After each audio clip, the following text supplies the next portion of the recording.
Happy holidays, everyone.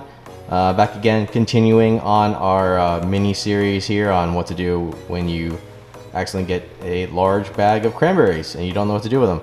So we're gonna make a cranberry cobbler.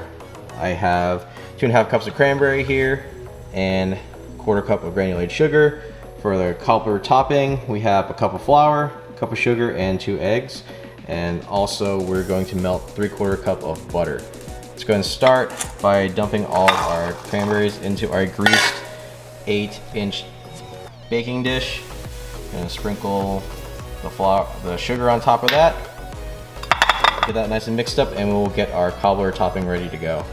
I put my sugar and flour in a large bowl, and I'm going to add my melted butter. Go ahead and whisk that together. In a separate bowl, I am beating up the 2 eggs, and we'll add that in separate later time. I have the sugar, flour, and butter mixed together now, and I'm adding my eggs.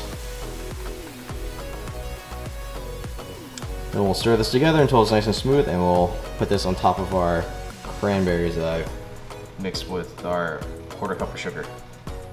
Now our cobbler topping is fully mixed. Next step is to pour this on top of our cranberries. Okay, just pouring our cobbler topping on top of this here. Let's go ahead and smooth this out, and then we'll get it in our oven. Just put our cobbler into the 325-degree oven. We'll leave it in there for about an hour or so, and then we'll take it out. It has been about an hour. Just took the cobbler out. Looks quite good.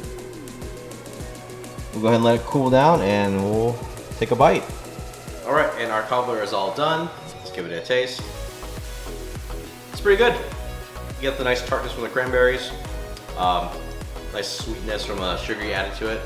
I definitely recommend serving this with some ice cream, but definitely give it a try. Thanks for watching, guys.